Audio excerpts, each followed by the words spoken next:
Hey there! Maggie up here in the PlayStation R&D office. We've just temporarily lost power to our gravity generator. I was downloading this month's OPM for a sneak preview of the tons of new stuff. So much, in fact, I think I blew a circuit. In this issue, we follow the crew of the PlayStation 2 touring attraction to some of the events to see what it's like to have one of the coolest jobs around.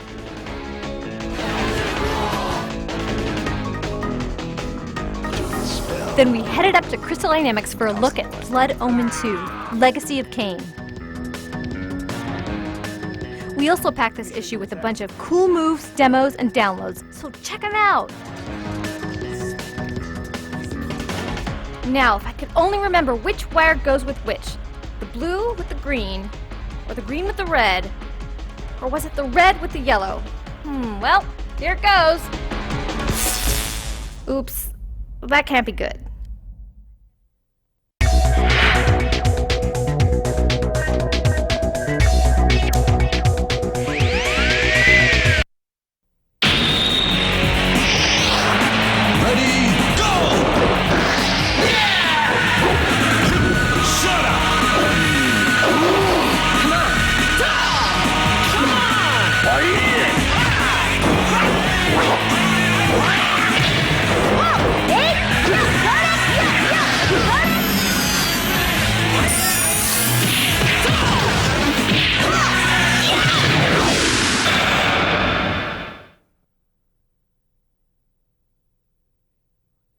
This game has not yet been rated.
Uncertainty in the former Soviet Union persists, with dissident groups stockpiling weapons and criminal activity carrying on largely unchecked.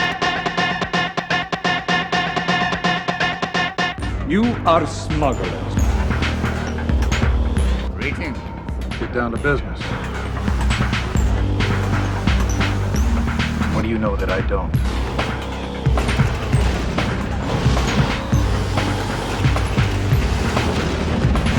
You imbecile! You ruined everything! You must go now!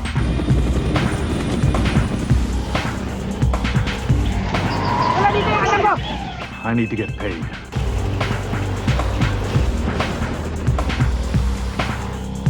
You must also avoid the Bakang gang. It's an FTF car. We've been spotted. There's explaining to do. Oh, Frank! I thought we were friends, no?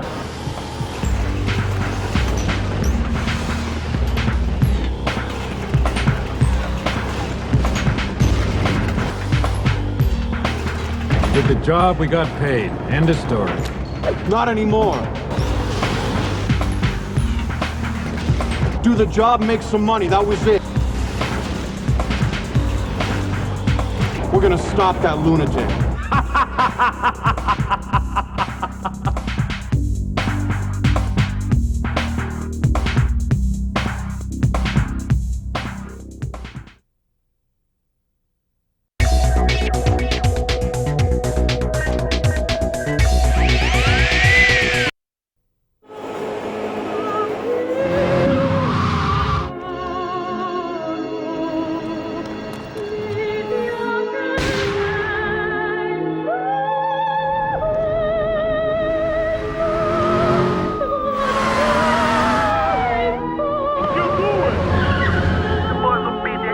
Come on, let's introduce you to the Don.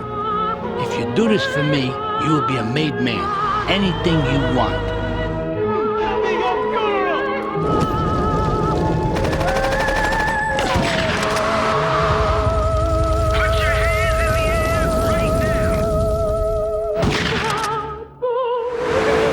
Experience has taught me that a man like you can be very loyal for the right price.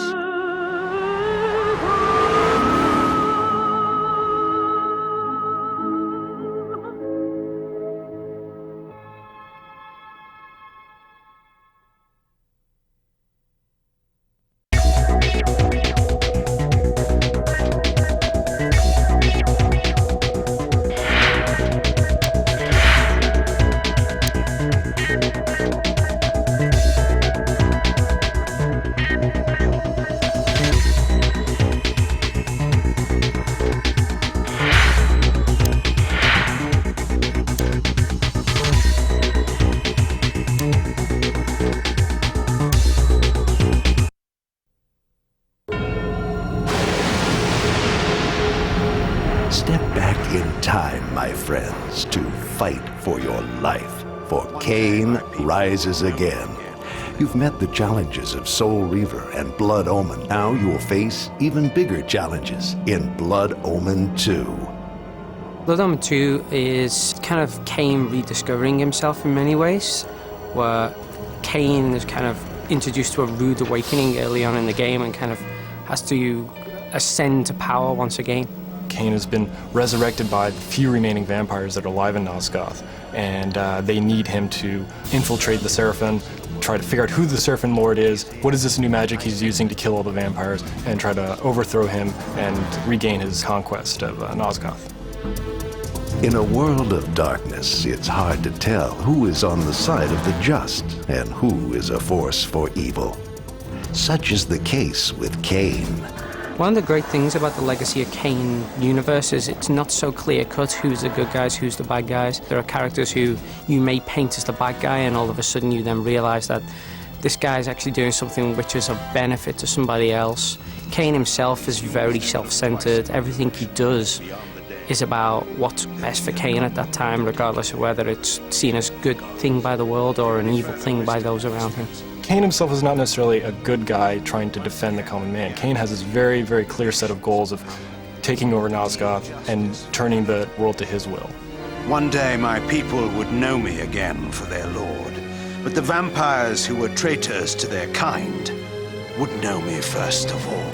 You will enter this world in a weakened state, and you will have to use all your cunning to grow strong once again. Kain actually begins the game stripped of most of his former powers. He retains the ability, or some aspect of the ability, to hide himself in mist. Therefore, he's out of the range of most human senses. Later on, you'll also get the charm ability, where you target another character in the game, and then when you activate it, you actually get inside their head, and the camera moves behind them, and now you control that person. And Kain himself will have to actually defeat bosses who are powerful in that particular dark gift. But your dark gifts alone will not be enough to ensure your success. You must also learn to arm yourself. When Kain sees a thief or a thug or a knight with a weapon that he wants, he can take that weapon from him. Now he's got it. There's a large variety of weapons that Kain can pick up. He can pick up a dagger, or he can pick up a sword or axes, and he'll exchange them for other weapons as he needs them. We decided to implement a feature whereby the weapons could be broken because we didn't want to focus on players being able to, for instance, button mash, so that they could get off a whole series of moves without being punished, and that the combat system will actually reward people who skillfully decide when was the right time to defend or attack. It also helps us display just how powerful Kain's strikes in the world are, that you can shatter a weapon upon an enemy. You may believe yourself an expert in combat. How wrong you will be. This is a different world that you must master. The combat system for Blood Omen 2 is very, very different from Blood Omen 1. We really wanted to go with something that showed off Kain's strength as a vampire. So what we let Kain do is we get into a one-on-one combat with a character. Kain can circle around them. You have to time your blocks to characters' attacks. The swords will actually meet up as they're supposed to, so it's really, really cool.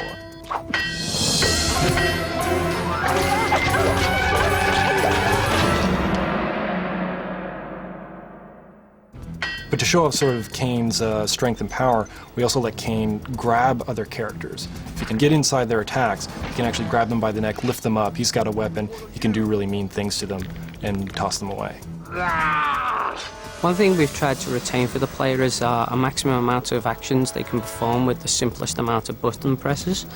And so whenever an enemy is attacking Kain, all they need to do is to press the defense or the block button, and we'll actually arrange so that it's perfectly choreographed that Kain will actually intercept the weapon as it's about to land on him. And so it's actually something whereby the player's getting a variety of spectacular style moves, but with the minimum amount of actual control confusion.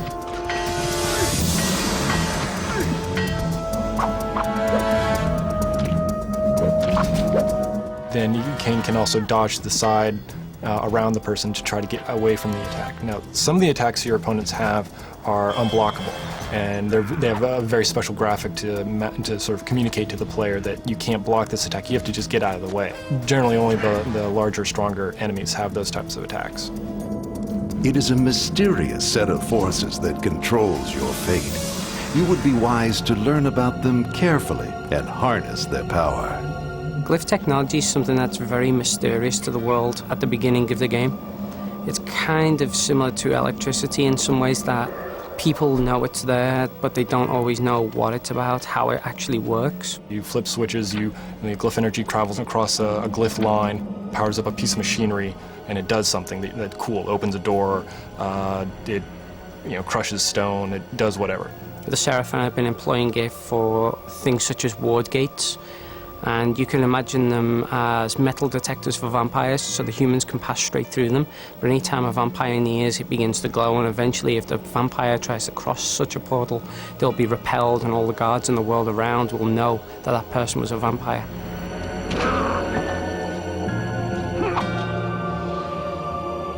In playing Kain, beware, or you too can fall victim to his spell. I think vampires are something that has always been kind of on the edges of being in vogue. It's always mysterious, it's seductive. For some people it's erotic, perhaps. I don't think it's anything that particularly comes in and out of fashion. It's just always ever-present. Kain's the most recognized bad guy in video games, and he's really cool, and people love playing him.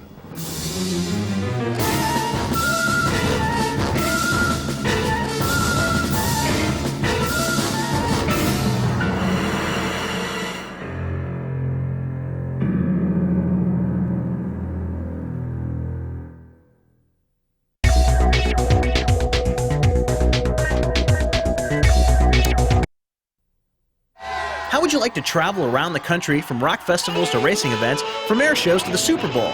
And best of all, you got paid for it. Well, if that sounds good to you, meet the guys from the PlayStation 2 touring attraction.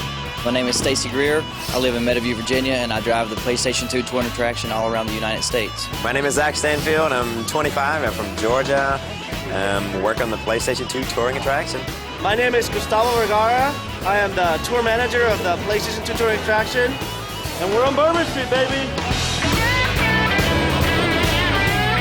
That's right, the PlayStation Touring Attraction is a 68-foot-long, 22-wheel truck jam-packed with over 30 PlayStation 2 consoles featuring the hottest new games.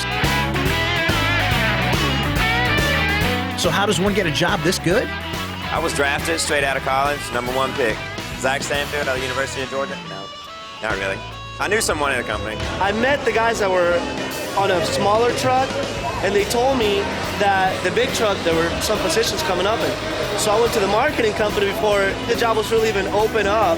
Well, I guess it's just a matter of being in the right place at the right time. Since this sounded like such a cool job, we decided to hang out with them for a while and find out what a typical day was like.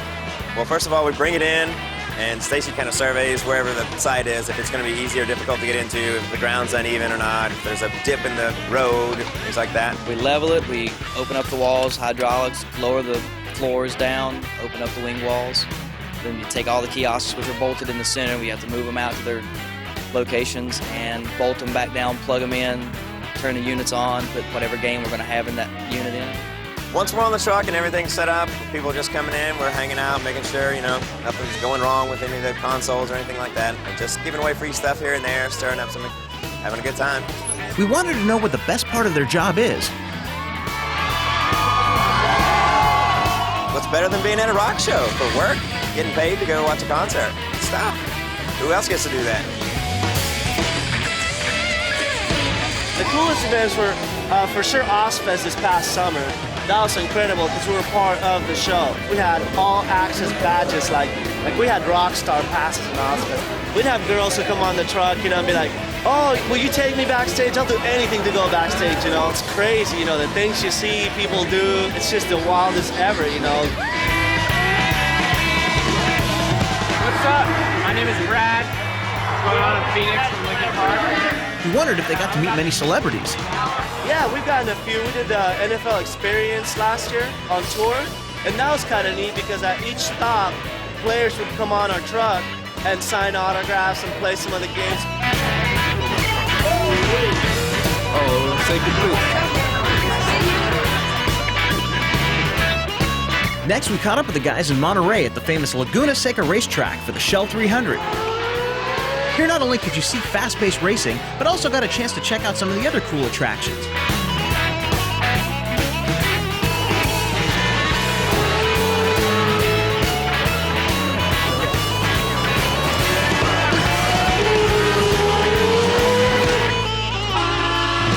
Then the gang was off on a cross-country trip to the Voodoo Festival in New Orleans, where we found out what they do on their off time.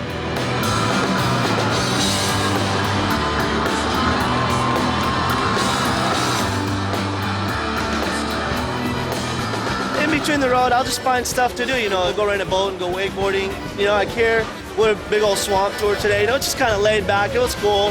But at least we got to feel something like what, you know, what New Orleans is kind of about, you know. This is the third most dangerous alligator in the world. One bite in this remote location, I'd surely be done for.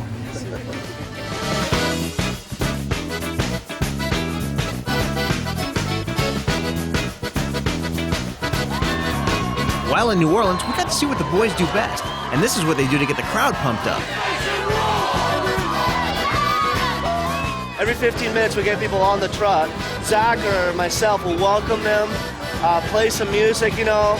I usually try to warn them when they come in that the louder they are, the more stuff I'll give them. Make some noise right now! To get a t-shirt or another prize when they come on the truck, we have trivia, questions, we have prize giveaways. I'm gonna ask you some simple trivia questions, and if you know the answer, raise your hand. Is that easy? Maybe we'll have a contest, like I was saying. Maybe we'll take a tag tournament or Formula One or something like that. The winner will win a t-shirt. It's 2 laps. Best person wins out of the 2 laps. Well, it can't be all fun and games. There must be some downside to their jobs. Being a nomad, I guess. Living out of a suitcase all the time. Having nowhere to go home to at the end of the day. It's one of the toughest parts. You'll remember this from our last day. She's so hot. Guys, I'm serious. I'm totally embarrassed. You always this charming. Let's sell a PlayStation. Yeah. I really like the PlayStation guys staying here. Thank you. Being away from my family and stuff, you know, that gets wearing after a while. But I talk to them on the phone all the time, and we keep in touch via email. And every once in a while, during a really cool event, I'll fly maybe a friend or 2 out, you know, and we'll just party. That's right, these guys are on the road 44 weeks out of the year, but their job is definitely in their blood. Even after a long day of giving stuff away, they just can't stop. We love PlayStation!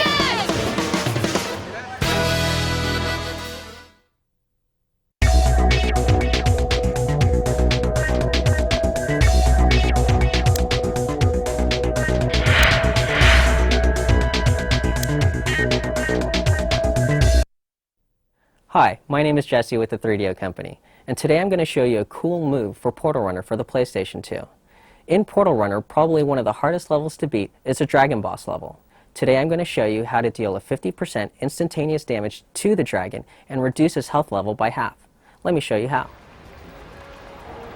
At the level start position, one of the first things that you want to do is grab these arrows.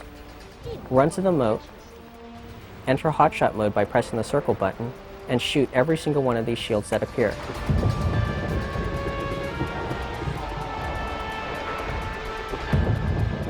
By shooting these shields, you'll be able to generate power-ups and weapons that will be helpful for you to destroy the dragon.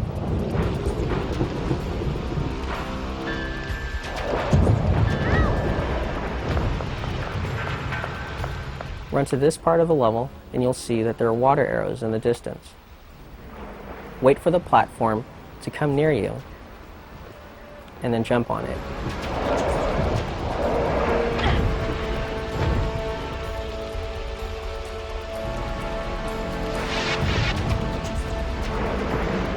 Press the triangle button to go through your inventory and highlight the water arrows. Run to the moat again, and you'll notice that there are 2 torches on either side of the moat. Extinguish these torches, and they create the lightning arrows. The lightning arrow is what you want to defeat the dragon. Press the triangle button again, to scroll through your inventory. Make sure that the lightning arrows are in your inventory. Enter hotshot mode, aim for the dragon, and shoot. The dragon now has 50% health. So by using the lightning arrows, you'll reduce the dragon's health by 50% and be that much closer to defeating the dragon.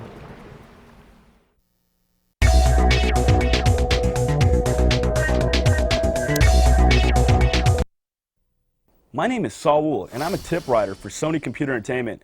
Today I'm going to show you a cool move for Twisted Metal Black. In this cool move, I'm going to show you how to unlock the hidden character Manslaughter within the prison ship level. Let me show you how it's done. Drive down the ramp into the prison. Drive off to the right here and locate the cargo container in the back here. What you want to do is carefully shoot this cargo container with your machine guns in order to form a ramp.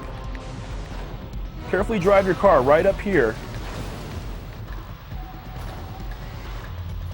and wait for an opening to reveal itself on the side of the ship.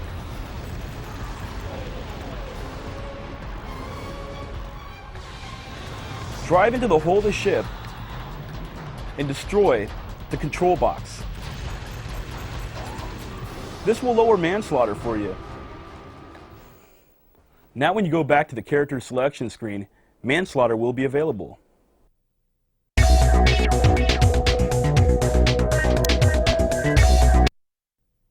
My name is Saul, and I'm a tip writer for Sony Computer Entertainment.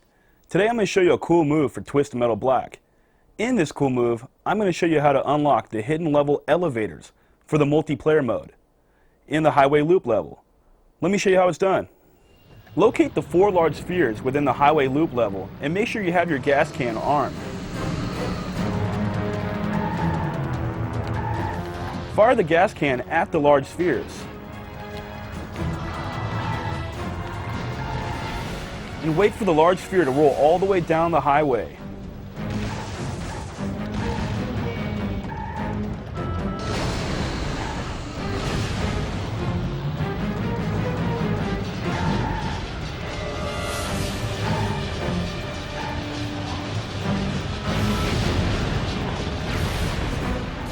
Now you'll notice that the large sphere has made a large gaping hole within the tunnel. Locate the black cube over here to unlock the elevator.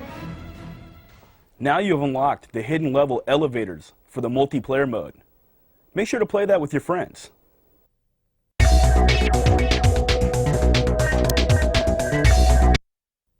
My name is Saul, and I'm a tip writer for Sony Computer Entertainment. Today I'm going to show you a cool move for the game Kinetica. In this cool move, I'm for the track Electrica 2. Let me show you how it's done. The shortcut you're looking for is located just past this second large circular area.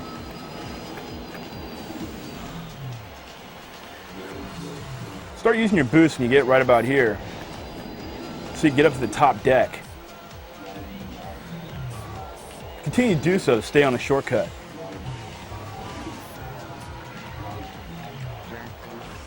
Click as much boost as you can, because right now you're going to be right back on the main track. And here I am back on the track again. Not only will this shortcut cut a lot of time off the track, it also gives you a great opportunity to collect a lot of boost.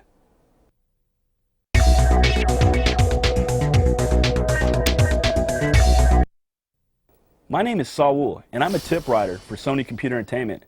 Today I'm going to show you a cool move for the game Kinetica. In this cool move, I'm going to show you a huge shortcut for the level cliffhanger. Let me show you where it's at. The shortcut you're looking for is directly in front of you. Just drive right through these bushes right here and go through the next set of bushes, back onto the main track. As you can see, there are no racers around you, and you're in first place. Make sure to do that on each lap, and you're almost guaranteed to get a first place.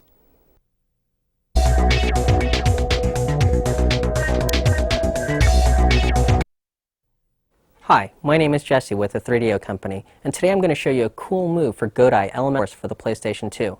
In Gerdy, you play the role of a ninja who learns elemental magic of earth, fire, water, and air. But what you may not know is that you can combine the elemental magics at the same time during gameplay. Let me show you how.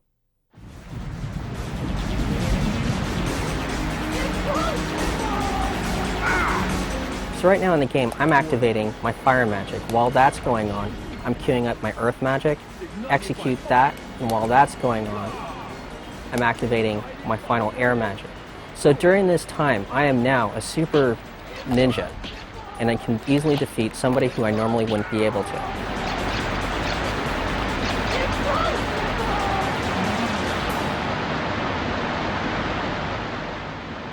And that's how it's done.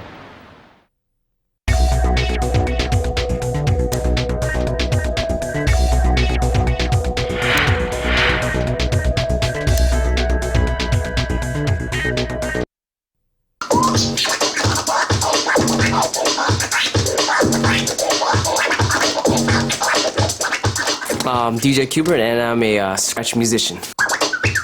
A scratch musician is someone that plays the turntable like a musical instrument, pretty much improv on turntables and manipulating sounds on vinyl. CDs are cool, but you can't scratch on them. Any sound on vinyl is a musical instrument to us. The octagon is right here. This is the octagon. This is where around the world come in recession, kind of like a big jam session. Yeah, my favorite video game would have to be Twisted Metal Black is my favorite video game. I'm just pretty much a Twisted Metal fan. That's just me. Spectre. He's the car that can shoot through walls. Spectre was a guy in the last game, so I don't think I'm kind of different.